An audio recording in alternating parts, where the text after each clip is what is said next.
Guys welcome back. ഞാൻ റാസി. നമ്മുടെ ഗ്യാരേജിൽ നമ്മൾ മേജർ സർവീസ് ചെയ്ത ഒരു വെർണയുടെ വീഡിയോ ആണ് ഇപ്പോൾ നിങ്ങൾ കാണാൻ വേണ്ടി പോകുന്നത്. അപ്പം ഈ വീഡിയോ എന്ന് പറഞ്ഞാൽ കുറച്ച് ലെങ്ത് ആയിരിക്കും. ഇതിൻ്റെ ഓണറിന് വേണ്ടിയിട്ടാണ് ഈ ഒരു വീഡിയോ നമ്മൾ ചെയ്യുന്നത് തന്നെ. കാരണം അദ്ദേഹം നമുക്ക് വണ്ടി കൊണ്ടു തന്നു. അതിന് ശേഷം അദ്ദേഹം വണ്ടി എടുക്കാവുന്ന സമയത്താണ് വന്നത്. അപ്പം നമ്മൾ എന്തൊക്കെ ചെയ്തിട്ടുണ്ട്, നമ്മൾ എന്തുകൊണ്ടാണ് നമ്മൾ ഓരോ കാര്യങ്ങൾക്കും ലേബർ ചാർജ് മേടിച്ചിട്ടുള്ളത്, അങ്ങനെയുള്ള കാര്യങ്ങൾക്ക് വേണ്ടിയിട്ടാണ് നമ്മൾ ഈ ഒരു വീഡിയോ ചെയ്യുന്നത് കേട്ടോ. ഈ വീഡിയോ എന്ന് പറഞ്ഞാൽ വെർണയാണ് വാഹനം, വെർണ ഡീസലാണ്. അപ്പം ഏകദേശം ഒരു 1 lakh റേഞ്ചാണ് ഇതിന്റെ കിലോമീറ്റർ ഈ ഒരു വെർണയുടെ. ഇതിന്റെ ടൈമിംഗ് ചെയിൻ കാര്യങ്ങളൊക്കെ ഓൾറെഡി റീപ്ലേസ്ഡ് ആണ്. അപ്പൊ നമുക്ക് ടൈമിംഗ് ചെയിൻ മാറാനില്ല. നമുക്ക് ഇപ്പൊ നിങ്ങൾക്കറിയാം, നിങ്ങൾ കാറ് സർവീസിന് കയറ്റുന്നുണ്ടെങ്കിൽ എന്തെങ്കിലും ഒരു പ്രശ്നം ഉണ്ടാകുമ്പോഴാണ് നമ്മൾ കൂടുതൽ സർവീസിന് കയറ്റുക. കാരണം പ്രത്യേകിച്ചും ഈ വെർണ പോലെയൊക്കെയുള്ള വണ്ടികൾ എന്ന് പറഞ്ഞാൽ കുറച്ച് എക്സ്പെൻസീവ് ആണ് നമുക്ക് റിപ്പയർ ചെയ്യാൻ. കാരണം ഇതിന്റെ പാർട്സ് അത്യാവശ്യം എക്സ്പെൻസീവ് ആയിട്ടുള്ള പാർട്സുകളാണ്. അപ്പോൾ ഞാൻ ഡയറക്റ്റ് കാര്യങ്ങളിലേക്ക് വരാം. ഇതിന്റെ ഓണർ നമ്മുടെ ഗ്യാരേജിലേക്ക് ഫസ്റ്റ് വന്നത് ഒരു വീൽ ബെയറിംഗ് റീപ്ലേസ് ചെയ്യാനാണ്, ഫ്രണ്ടിലെ 2 വീൽ ബെയറിംഗ്. അപ്പൊ അദ്ദേഹം ആഫ്റ്റർ മാർക്കറ്റ് വീൽ ബെയറിംഗ് ആയിരുന്നു മുമ്പ് ചെയ്ത ആളുകൾ ഇട്ട് കൊടുത്ത്. പക്ഷെ അത് പെട്ടെന്ന് തന്നെ കംപ്ലൈന്റ് ആയിപ്പോയി. ഈ ഉണ്ടായി വണ്ടികൾക്ക് നമ്മൾ സ്ഥിരം കാണാറുണ്ട്, വീൽ ബെയറിംഗ് ആഫ്റ്റർ മാർക്കറ്റ് ഒക്കെ യൂസ് ചെയ്ത് കഴിഞ്ഞാൽ ലൈഫ് കിട്ടില്ല കേട്ടോ. ജെനുവിൻ ഇട്ട് കഴിഞ്ഞാലാണെങ്കിൽ കുറെ കാലം കിട്ടുകയും ചെയ്യും. അപ്പം ആ ഒരു പ്രശ്നം ഉണ്ടായിരുന്നു. അങ്ങനെയാണ് ഇതിന്റെ ഓണർ ആദ്യം നമ്മുടെ ഗ്യാരേജിൽ വന്നിട്ടോ. പിന്നെ വേറെ കുറച്ച് വർക്കുകളൊക്കെ ചെയ്തു, ബ്രേക്കിന്റെ പാഡ് കാര്യങ്ങളൊക്കെ മാറിയിട്ടൊക്കെ ഉണ്ടായിരുന്നു. ഇപ്പോൾ വന്നിരിക്കുന്നതെന്ന് പറഞ്ഞാൽ ഇതിന്റെ പ്രശ്നം ബ്രേക്ക് ഫ്ലൂയിഡ് കുറയുന്ന ഒരു കംപ്ലൈന്റ് ആണ്. ഈ ബ്രേക്ക് ഫ്ലൂയിഡ് കുറയുന്ന കംപ്ലൈന്റ് ഈ വണ്ടിക്ക് ആദ്യമേ ഉണ്ടായിരുന്നു കേട്ടോ. അപ്പം ഇതിന് മുമ്പ് ഇവരൊരു ലോങ് ഡ്രൈവ് പോയ സമയത്ത് ഇതുപോലെ ബ്രേക്ക് ഫ്ലൂയിഡ് കുറഞ്ഞിട്ട് ബ്രേക്ക് കിട്ടാത്തൊരവസ്ഥയിൽ വന്നു. അങ്ങനെ ഒരു ഗ്യാരേജിൽ, നമ്മുടെ കേരളത്തിന്റെ പുറത്താണ് ഗ്യാരേജിൽ കയറ്റിയപ്പം അങ്ങനെയാണ് എന്നോട് പറഞ്ഞത്. കയറ്റിയപ്പോൾ അവരെന്ത് ചെയ്തു, ഡയറക്റ്റ് ഇതിന്റെ മാസ്റ്റർ സിലിണ്ടർ റീപ്ലേസ് ചെയ്തു, ബ്രേക്ക് മാസ്റ്റർ സിലിണ്ടർ. അപ്പം അവർ സത്യം പറഞ്ഞാൽ എവിടുന്നാണ് ആ ലീക്ക് വരുന്നതെന്ന് പോലും നോക്കിയിട്ടുണ്ടാവില്ല എന്നാണ് എനിക്ക് തോന്നുന്നത്. അപ്പം ഈ മാസ്റ്റർ സിലിണ്ടർ റീപ്ലേസ് ചെയ്തു. പക്ഷെ എന്നിട്ടും പിന്നെ അവർ ഡ്രൈവ് കാര്യങ്ങളൊക്കെ പോയി വന്നു. എന്നിട്ട് പോലും വീണ്ടും വീണ്ടും ആ ഒരു ബ്രേക്ക് ഫ്ലൂയിഡ് കുറയുന്ന പ്രശ്നം ഈ വണ്ടിക്ക് ഉണ്ട്. ആ ഒരു പ്രശ്നം തീർന്നിട്ടേ ഉണ്ടായിരുന്നില്ല. അപ്പം നമ്മൾ ആദ്യം ചെക്ക് ചെയ്തതെന്ന് പറഞ്ഞു കഴിഞ്ഞാൽ ഈ ബ്രേക്ക് ഫ്ലൂയിഡ് എവിടുന്ന ലീക്ക് ആവുന്നതെന്നുള്ളതാണ്. അപ്പൊ ഇതിന്റെ ക്ലച്ചിന്റെ മാസ്റ്റർ സിലിണ്ടർ സ്റ്റാർട്ട് ചെയ്യുന്ന സ്ഥലത്ത് ഒരു ഓറിങ് വരും. എല്ലാ വണ്ടികളുടെയും സെയിം ഡിസൈൻ ആണ്. അതായത് അവിടെ തൊട്ട് പിന്നെ മെറ്റൽ പൈപ്പ് ആയിരിക്കും പോവുക. അപ്പൊ ആ മെറ്റൽ പൈപ്പ് സ്റ്റാർട്ട് ചെയ്യുന്ന അവിടെ ആയിട്ട് ഒരു ഓറിങ് വരുന്നുണ്ട് റബ്ബറിന്. അപ്പം ഈ ഒരു ഓറിങ് കുറച്ച് വീക്ക് ആയിട്ടുണ്ട്. അതുകൊണ്ട് അതുവഴിയാണ് കുറച്ചായിട്ട് ഫ്ലൂയിഡ് പോയിക്കൊണ്ടിരിക്കുന്നത് നമ്മൾ ക്ലച്ച് ചവിട്ടുമ്പോൾ. പിന്നെ അതിന് വേറൊരു കാരണം കൂടെ ഉണ്ട്. ആ ഓറിങ് വീക്കായി പോവാൻ കാരണം എന്താണെന്ന് വെച്ചാൽ നമ്മുടെ വണ്ടിയുടെ പ്രഷർ പ്ലേറ്റ് ടൈറ്റ് ആണ്. ക്ലച്ചിന്റെ പ്രഷർ പ്ലേറ്റ് നല്ല ഹാർഡാണ്. നമ്മൾ ക്ലച്ച് ചവിട്ടുമ്പോൾ അത്യാവശ്യം ഹാർഡ് വരുന്ന സമയത്ത് എന്ത് ചെയ്യും, ആ ഒരു ലൈനിൽ പൊതുവെ ഭയങ്കര പ്രഷർ ഫീൽ ചെയ്യും ആ ഒരു ലൈനിൽ. അപ്പം ആ പ്രഷർ വരുന്നതുകൊണ്ടാണ് ഈ ഒരു പോറിങ് കാര്യങ്ങളൊക്കെ വീക്ക് ആവാൻ കാരണം. പിന്നെ വേറൊരു കാരണം കൂടെ ഉണ്ട്. അതെന്താണെന്ന് വെച്ചാൽ സ്ലീവ് സിലിണ്ടർ. അതായത് ഈ ഉണ്ടായ വണ്ടികൾക്ക് കോമൺ ആയിട്ടുള്ള പ്രശ്നമാണ് സ്ലീവ് സിലിണ്ടറിന്റെ കംപ്ലൈന്റ്. അപ്പം ആ സ്ലീവ് സിലിണ്ടറിന്റെ ഉള്ളിൽ റബ്ബറിന്റെ ഒരു കിറ്റ് വരുന്നുണ്ട്. അപ്പൊ ആ ഒരു കിറ്റ് അത് കുറച്ചു കാലം പ്രവർത്തിച്ച് അവിടെ ലൂബ്രിക്കേഷൻ ഒക്കെ പോയി കഴിയുമ്പോൾ നമ്മൾ കുറച്ച് ദൂരമൊക്കെ വണ്ടി ഓടിച്ച് കഴിഞ്ഞ് ഇത് ഹീറ്റ് ആയി കഴിയുമ്പോൾ ഇത് സ്റ്റക്ക് ആയി കഴിഞ്ഞാൽ പിന്നെ ക്ലച്ച് ഭയങ്കര ടൈറ്റ് ആയിരിക്കും. ഈ i20 ഒക്കെ എല്ലാ വർക്ക്ഷോപ്പിലും വരുന്നതാണ്. ക്ലച്ചിന്റെ മാസ്റ്റർ സിലിണ്ടർ ഒടിഞ്ഞു പോകും. അതൊരു പ്ലാസ്റ്റിക് കൊണ്ട് ഉണ്ടാക്കിയ സാധനമാണ് ക്ലച്ചിന്റെ മാസ്റ്റർ സിലിണ്ടർ. അത് ഒടിഞ്ഞു പോയിട്ട് വരും. അപ്പം നോർമലി എന്ത് ചെയ്യും, അധികം കസ്റ്റമേഴ്സ് ചെയ്യുന്ന കാര്യം എന്താ വെച്ചാൽ അവർ ആ മാസ്റ്റർ സിലിണ്ടർ മാത്രം മാറിയിടുക ചെയ്യുക. മാസ്റ്റർ സിലിണ്ടർ മാറിയിട്ട് കഴിഞ്ഞാൽ വീണ്ടും വണ്ടി ഡ്രൈവ് ചെയ്യാൻ പറ്റും. പക്ഷെ ഈ ഒരു സ്റ്റാർട്ടിംഗ് പോയിന്റ് എവിടെയാന്ന് വെച്ചാൽ പ്രശ്നം സ്ലീവ് സിലിണ്ടറാണ്. സ്ലീവ് സിലിണ്ടറിന്റെ ഉള്ളിൽ റബ്ബർ ടൈറ്റ് ആവുന്നതുകൊണ്ടാണ് ഈ മാസ്റ്റർ സിലിണ്ടർ ഒടിഞ്ഞു പോകുന്നത്. അപ്പം കമ്പനിയിൽ കയറ്റുവാണെങ്കിൽ അവർ ഈ 2 പാർട്സ് റീപ്ലേസ് ചെയ്യാൻ പറ്റും. ഈ സാധനത്തിന് മാത്രം ഏകദേശം 8,000 രൂപേന്റെ ഒക്കെ എക്സ്പെൻസ് വരും കേട്ടോ. പക്ഷെ ഈ വണ്ടിയിൽ നമ്മൾ ഈ പാർട്സുകളൊന്നും മാറിയിട്ടില്ല. ഇതൊക്കെ നമ്മൾ റിപ്പയർ ചെയ്യാണ് ചെയ്തത് കേട്ടോ.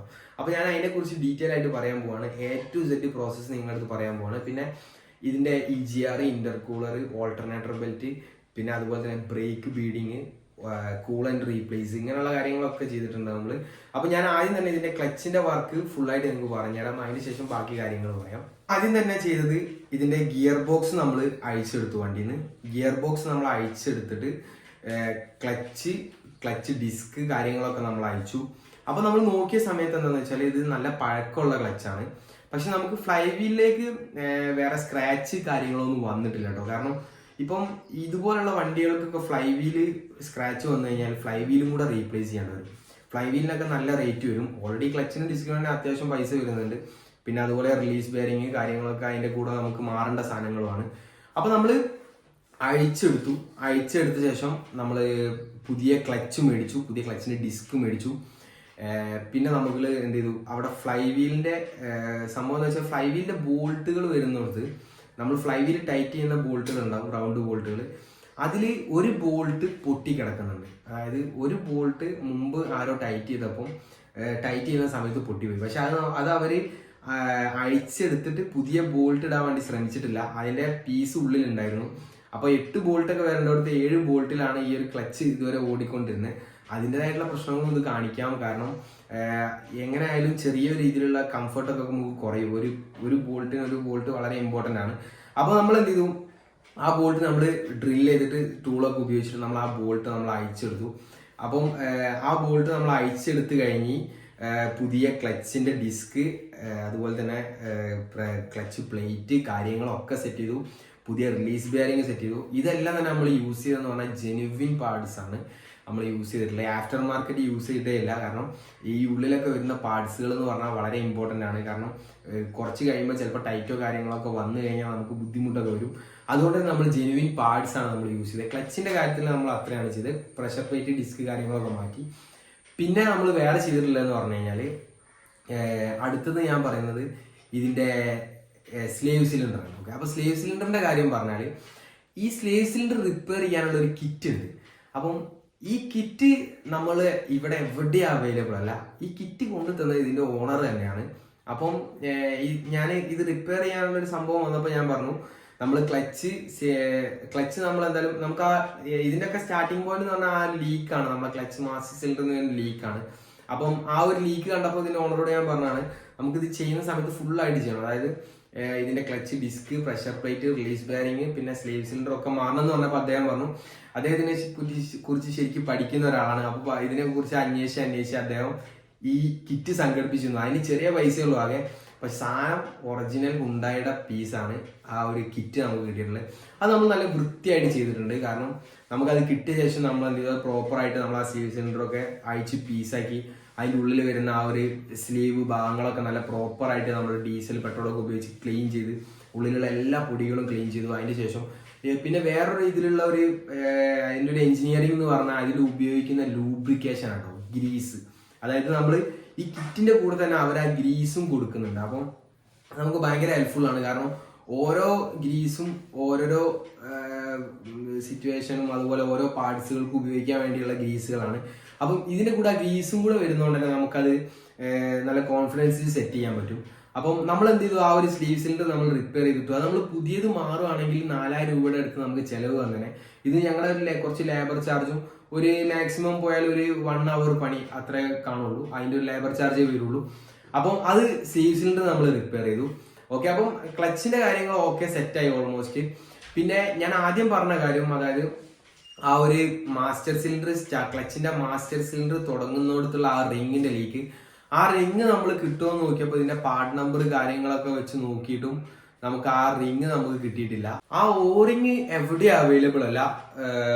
അത് നമുക്കൊരു പീസായിട്ട് കിട്ടുള്ളൂ. അതായത് അവിടെ തൊട്ട് സ്ലീവ് സിലിണ്ടർ വരെയുള്ള ആ ഫുൾ ലൈന് കിട്ടും. അതിന് ഏകദേശം ഒരു 5000 ഒക്കെ കോസ്റ്റ് വരുന്നുണ്ട്. കോസ്റ്റിന്റെ പ്രശ്നം മാത്രമല്ല കേട്ടോ, ഈ സാധനം നമുക്ക് റീപ്ലേസ് ചെയ്യണമെന്നുണ്ടെങ്കിൽ ഒരുപാട് പീസ് നമ്മൾ അഴിക്കാനുണ്ടോ. ആ ഒരു ഏരിയ ആയിട്ട് വരുന്ന വയറിങ്, കംപ്ലീറ്റ് ബ്രേക്ക് ലൈനുകൾ, ഇതിന്റെ എല്ലാം ഉള്ളിലൂടെയാണ്, ആ ബോഡിയിലൂടെയാണ് ഈ ലൈന് പോകുന്നത്. അപ്പൊ നമ്മൾ അത് റീപ്ലേസ് ചെയ്യാന്ന് പറഞ്ഞാൽ കുറച്ച് പണിയുള്ള കേസ് തന്നെയാണ്. അപ്പൊ നമ്മൾ ചെയ്തതെന്ന് വെച്ചാല് ഒരു ഓൾഡ് സ്കൂൾ മെത്തേഡാണ് ചെയ്തത്. നമ്മുടെ നോർമൽ ആയിട്ടുള്ള നൈലോൺ ടാപ്പ് ഉണ്ടാവും. അപ്പൊ ജസ്റ്റ് നമ്മൾ ഒരു ടാപ്പ് ഒന്ന് അതിൽ ചുറ്റിയിട്ട് അതിന് ശേഷം ഈ ഓറിങ് അവിടെ ഫിക്സ് ചെയ്ത് അതിന്റെ മേലെ വീണ്ടും ടാപ്പ് കവർ ചെയ്ത് ഫിക്സ് ചെയ്ത് കഴിഞ്ഞതാണ്. അപ്പം ഇപ്പൊ ഞാൻ ആ ഒരു വർക്ക് ചെയ്തിട്ട് ഏകദേശം ഒരു 2-3 മാസമൊക്കെ ആയിട്ടുണ്ടാവും. ഈ ഞാൻ വർക്ക് ചെയ്ത ശേഷം എനിക്ക് തോന്നുന്നു എറണാകുളം അങ്ങനെ കുറെ ട്രിപ്പ് പോയിട്ടുണ്ട്. നല്ല ലോങ് ഡ്രൈവ് ഇപ്പോൾ ഓൾറെഡി ഓടിക്കഴിഞ്ഞ്. ഇതുവരെ വണ്ടിക്ക് ഒരു കംപ്ലൈന്റും ഇല്ല. ഇതിന്റെ ഓണറായി ഞാൻ എപ്പോഴും കോൺടാക്ട് ചെയ്യുന്നതാണ്. ഞങ്ങൾ തമ്മിൽ നല്ല കണക്ഷനാണ്. ഓക്കെ, അപ്പം അങ്ങനെയാണ് നമ്മളത് ഫിക്സ് ചെയ്തിട്ടുള്ളത് കേട്ടോ. അപ്പം ആ ഒരു അത് ഫിക്സ് ചെയ്യുന്ന വീഡിയോ ഒക്കെ മിസ്സിംഗ് ആണ്. കുറെ വീഡിയോസ് മിസ്സിംഗ് ആണ്. ഇതിന്റെ ഓണറിന് കറക്റ്റ് ആയിട്ട് അറിയാം. അദ്ദേഹത്തിന് ഞാൻ അപ്പോൾ തന്നെ അതിന്റെ വീഡിയോസും കാര്യങ്ങളൊക്കെ ഷെയർ ചെയ്ത് കൊടുത്തിട്ടുണ്ടായിരുന്നു. അപ്പം അത് കിട്ടിയിട്ടില്ല സാധനം. ഓക്കെ, അപ്പം ഇനി അടുത്ത പ്രാവശ്യം അതുപോലെ ഒരു വർക്ക് വരുമ്പോൾ ഞാനത് എന്തായാലും സ്പെഷ്യലായിട്ടൊരു വീഡിയോ ആയിട്ട് ചെയ്യുന്നതായിരിക്കും. അപ്പം അത്രയാണ് കാര്യം. അങ്ങനെ നമ്മൾ ആ ഒരു റിങ് നമ്മൾ അവിടെ റീപ്ലേസ് ചെയ്തു. അപ്പം മുമ്പ് ഈ റിങ് വീക്ക് ആവാനുള്ള എല്ലാ സാധ്യതയുള്ള എല്ലാ കാര്യങ്ങളും നമ്മൾ ക്ലിയർ ചെയ്തിട്ടുണ്ട്. പ്രഷർ പ്ലേറ്റ് മാറ്റി, ഡിസ്ക് മാറ്റി, സ്ലീവ് സിലിണ്ടറിന്റെ കിറ്റ് മാറ്റി. അപ്പം ആ കാര്യങ്ങൾ ബ്രേക്ക് ഫ്ലൂയിഡ് മാറ്റി, അങ്ങനെ കംപ്ലീറ്റ് ഭാഗങ്ങൾ നമ്മൾ ആ സൈഡ് ക്ലിയർ ചെയ്തു. അപ്പൊ ഇപ്പൊ ഇതിന്റെ ക്ലച്ച് പക്ക പെർഫെക്റ്റ് ആണ്. പിന്നെ നെക്സ്റ്റ് ഞാൻ പറയുന്നത് ഇതിന്റെ EGR ആണ്. അപ്പൊ EGR ഇതിന്റെ ഇതുവരെ അയച്ചിട്ടുണ്ടായിരുന്നില്ല. അപ്പം EGR നമ്മൾ അയച്ചെടുത്ത് നോക്കിയപ്പോൾ നല്ല രീതിയിൽ ബ്ലോക്കാണ് ഉൾഭാഗമൊക്കെ. അപ്പൊ നമ്മൾ എന്താ വെച്ചാൽ ഇതിലേക്ക് പെട്രോൾ ഡീസൽ മിക്സ് ഉണ്ട്, രണ്ടും കൂടെ മിക്സ് ചെയ്തിട്ട് നമ്മൾ അതിലേക്ക് ഒഴിച്ചിട്ട് ഒരു 1 ഡേ ഒരു 1.5 ദിവസം നമ്മൾ എന്ത് ചെയ്തു അങ്ങനെ തന്നെ അവിടെ വെച്ചു. കാരണം അതവിടെ കിടക്കുമ്പോൾ എന്താ വെച്ചാൽ അതിൻ്റെ ഉള്ളിലുള്ള എല്ലാ കാർബണും ശരിക്ക് മെൽറ്റാവും അവിടെ അങ്ങനെ കിടക്കുമ്പോൾ. നമ്മൾ പെട്ടെന്ന് വെള്ളമൊക്കെ അടിച്ച് സ്പ്രേ ചെയ്ത് ക്ലീൻ ചെയ്ത് കഴിഞ്ഞാൽ പോകുന്നതിനൊക്കെ ഒരു പരിധിയുണ്ട്, കാരണം ചെറിയ ചെറിയ ഹോൾസാണ്. അപ്പം അങ്ങനെ നമ്മൾ ഒരു 1-2 ദിവസമൊക്കെ എടുത്തിട്ടാണ് EGR നമ്മൾ ക്ലീൻ ചെയ്തത്. പിന്നെ ആ സമയം കൊണ്ട് ബാക്കി ക്ലച്ചിന്റെ ഒക്കെ വർക്കുകളൊക്കെ നടക്കുന്നുണ്ട്. കാരണം നമ്മൾ അതാണ് അയച്ച് അത് നമ്മൾ ക്ലീൻ ചെയ്യാൻ വേണ്ടി വെച്ചു, ബാക്കി ക്ലച്ച് കാര്യങ്ങളൊക്കെ ചെയ്തു. പിന്നെ അതുപോലെ തന്നെ ഇന്റർ കൂളർ, പിന്നെ ബാക്കി ലൈൻസ് അങ്ങനെ കംപ്ലീറ്റ് നമ്മൾ മാറി. പിന്നെ എയർ ഫിൽറ്ററിന് ടർബോയിലേക്ക് പോകുന്ന ഒരു ഹോസ് ഉണ്ട്, അതും നമ്മൾ റീപ്ലേസ് ചെയ്തിട്ടുണ്ട്. അതിനൊക്കെ ഏകദേശം 14,000 രൂപ റേഞ്ചിൽ കോസ്റ്റ് വരുന്നുണ്ട്. അപ്പം EGR, ഇന്റർ കൂളർ ഇങ്ങനെയുള്ള ഭാഗങ്ങൾ ഫുള്ള് നമ്മൾ പ്രോപ്പറായിട്ട് ക്ലീൻ ചെയ്തു. പിന്നെ നെക്സ്റ്റ് വൺ ഞാൻ പറയുന്നത് പറഞ്ഞാൽ ഇതിന്റെ ബ്രേക്ക് ഫ്ലൂയിഡ് ആണ്. അപ്പം ഈ ഒരു മാസ്റ്റർ സിലിണ്ടർ മുമ്പ് മാറിയ സമയത്ത് ബ്രേക്കിന്റെ വീൽ അയച്ചിട്ട് ബ്രേക്ക് ബീഡിങ് ചെയ്തിട്ടില്ല എന്നാണ് ഇതിന്റെ ഓണർ പറഞ്ഞത്. അതുകൊണ്ട് തന്നെ നമ്മൾ എന്ത് ചെയ്തു, ഫ്ലൂയിഡ് ഫുള്ളായിട്ട് റീപ്ലേസ് ചെയ്തു. 4 വീലും അയച്ചിട്ട് പ്രോപ്പറായിട്ട് നമ്മൾ എയർ എടുത്തിട്ട് 4 വീല് നമ്മൾ ഫിക്സ് ചെയ്തിട്ടുണ്ട് പ്രോപ്പറായിട്ട്. പിന്നെ അതുപോലെ ഇതിന്റെ ഗിയർ ഓയിൽ നമ്മൾ ചേഞ്ച് ചെയ്തിട്ടുണ്ട് കേട്ടോ. ഗിയർ ഓയിൽ നമ്മൾ കുറെ പഴക്കമുള്ള ഗിയർ ഓയിൽ ആ വണ്ടിയിൽ ഉണ്ടായിരുന്നത്. പിന്നെ ഇതുപോലെ വണ്ടികൾക്കൊക്കെ ഗിയർ ബോക്സിനൊക്കെ പണി വന്നു കഴിഞ്ഞാൽ നല്ല എക്സ്പെൻസ് വരും. അതുകൊണ്ട് തന്നെ നമ്മൾ എന്ത് ചെയ്തു, ഇതിന്റെ ഗിയർ ഓയിൽ നമ്മൾ പുതിയത് റീപ്ലേസ് ചെയ്തു. പിന്നെ അതുപോലെ ഇതിന്റെ കൂളന്റ് നമ്മൾ മാറിയിട്ടുണ്ട്. കൂളന്റ് കുറച്ച് മുമ്പ് മാറിയതായിരുന്നു. കൂളന്റ് ഫുള്ളായിട്ട് റീപ്ലേസ് ചെയ്തു ഫ്ലഷ് ചെയ്ത ശേഷം. കാരണം EGR ഒക്കെ കഴിക്കുമ്പോൾ നമുക്കറിയാം എന്തായാലും കൂളന്റ് ഒക്കെ ലീക്ക് ആവും. അപ്പൊ വീണ്ടും നമുക്ക് അതിലേക്ക് ടോപ്പ് ചെയ്യേണ്ട ആവശ്യമില്ല, അതിനേക്കാൾ നല്ലത് നമ്മൾ മാറുന്നതാണ്. പിന്നെ വേറെ ഒന്നെന്ന് പറഞ്ഞാൽ ഇതിന്റെ ഓയിൽ, അതായത് എഞ്ചിൻ ഓയിൽ കുറച്ച് മുമ്പ് മാറിയിട്ടുള്ളൂ, 2000 കിലോമീറ്റർ അങ്ങനെ ആയിട്ടുള്ളൂ. പക്ഷേ ഇതിന്റെ ആ ഒരു ഓയിൽ ഫിൽറ്ററിന്റെ അവിടെ ഒരു ഓയിൽ ഫിൽറ്ററിന്റെ ക്യാപ്പ് ഉണ്ട്. ആ ക്യാപ്പിന് ഒരു റിങ് വരും, ഒരു ഓറിങ് വരുന്നുണ്ട്. ആ ഓറിങ് ലീക്ക് ആയിരുന്നു. അപ്പൊ അതുകൊണ്ട് തന്നെ നമ്മൾ എന്തെന്ന് വെച്ചാൽ ഇതിന്റെ ഫിൽറ്റർ അയച്ചിട്ട് നമുക്ക് ആ റിങ് മാത്രമായിട്ട് കിട്ടൂല, നമ്മൾ ജെനുവിൻ പാർട്സ് മേടിച്ചു ഫിൽറ്ററിന്റെ, എന്നിട്ട് ആ റിങ് വിത്ത് ഫിൽറ്റർ നമ്മൾ റീപ്ലേസ് ചെയ്തു. അപ്പം ഇതിന്റെ ഓണറിന്റെ മെയിൻ പ്രശ്നം എന്ന് പറഞ്ഞാൽ ബ്രേക്ക് ഫ്ലൂയിഡ് കുറയാന്നുള്ള ഒരു കേസായിരുന്നു. അത് അവസാനം എത്തിയത് ഇത്രയും വലിയൊരു വർക്കിലേക്കാണ്. ഓരോ വണ്ടികളുടെയും അവസ്ഥ പോലെയാണ് വർക്കുകളൊക്കെ വരിക. പക്ഷെ നമ്മൾ ഈ വെർണ പോലെയൊക്കെയുള്ള വണ്ടികൾ എന്ന് പറഞ്ഞാൽ നമ്മൾ ഓടിക്കുമ്പോൾ നല്ല കംഫർട്ട് തന്നെ ഓടിച്ചാലേ നമുക്ക് അതിന്റെ ഒരു ഇത് കിട്ടുള്ളൂ, അപ്പൊ അതിന്റെ ഒരു വൈബ് കിട്ടുള്ളൂ. അപ്പം ഇത് വർക്ക് കംപ്ലീറ്റ് കഴിഞ്ഞിട്ട് ഞാൻ നല്ല രീതിയിൽ ടെസ്റ്റ് ഡ്രൈവ് ചെയ്തിട്ടുണ്ട് ഈ വണ്ടി. അതായത് ഞാൻ സിറ്റിയിലൂടെ ഡ്രൈവ് ചെയ്തു. സിറ്റിയിലൂടെ എന്ന് പറഞ്ഞാൽ ബ്ലോക്കിലാണ് ഡ്രൈവ് ചെയ്തത്. കാരണം ഇത് കൊടുക്കുന്നതിന് മുന്നേ നമ്മൾ ആ ഫിക്സ് ചെയ്ത ആ ഒരു ഓറിങ് ഉണ്ട് മാസ്റ്റർ സിലിണ്ടറിന്റെ സ്റ്റാർട്ടിങ്ങിലുള്ള ബ്രേക്ക് ഓയിൽ കുറയാനുള്ള പ്രശ്നം തുടങ്ങി എല്ലാത്തിന്റെയും തുടക്കം ആ ഒരു റിംഗ് ആണ്. അത് വീണ്ടും പ്രശ്നമുണ്ടോ എന്ന് അറിയാൻ വേണ്ടി ഞാൻ നല്ല രീതിയിൽ ട്രാഫിക്കിൽ ഈ വണ്ടി ഡ്രൈവ് ചെയ്തിട്ടുണ്ട്. കുറേ സമയം 1-2 മണിക്കൂർ ഡ്രൈവ് ചെയ്തു. കാരണം നമ്മൾ ക്ലച്ച് കണ്ടിന്യൂസ്ലി ചവിട്ടുമ്പോൾ ഫ്ലൂയിഡ് നല്ലോണം ഹീറ്റ് ആവും. അപ്പോൾ എന്തെങ്കിലും പ്രശ്നങ്ങളൊക്കെ ഉണ്ടെങ്കിൽ ലീക്ക് കാണിക്കേണ്ടതാണ്, പക്ഷെ ലീക്ക് കാണിച്ചിട്ടില്ല. ഓക്കെ, പിന്നെ അത് കഴിഞ്ഞ ശേഷം ഹൈവേയിൽ ഞാൻ ഡ്രൈവ് ചെയ്തു. കാരണം നമുക്ക് ക്ലച്ച് സ്ലിപ്പ് ആവുന്നുണ്ടോ എന്ന് നമുക്ക് അറിയണം. കാരണം ഇത്രയും വർക്കുകളൊക്കെ ചെയ്തിട്ട് ക്ലച്ച് സ്ലിപ്പിങ്ങോ കാര്യങ്ങളോ ഉണ്ടോ എന്ന് അറിയാൻ വേണ്ടിയിട്ട് ഹൈവേയിലും ഡ്രൈവ് ചെയ്തു. പക്ഷെ ഭയങ്കര പെർഫോമൻസ് ആണ്, വണ്ടി പെർഫെക്റ്റ് ആണ്. കാരണം ഇതിൽ എന്ന് പറഞ്ഞാൽ VGT ടർബോ ആയതുകൊണ്ട് തന്നെ ടർബോലേക്ക് എന്ന് പറഞ്ഞാൽ സംഭവം ഉണ്ടാവില്ല.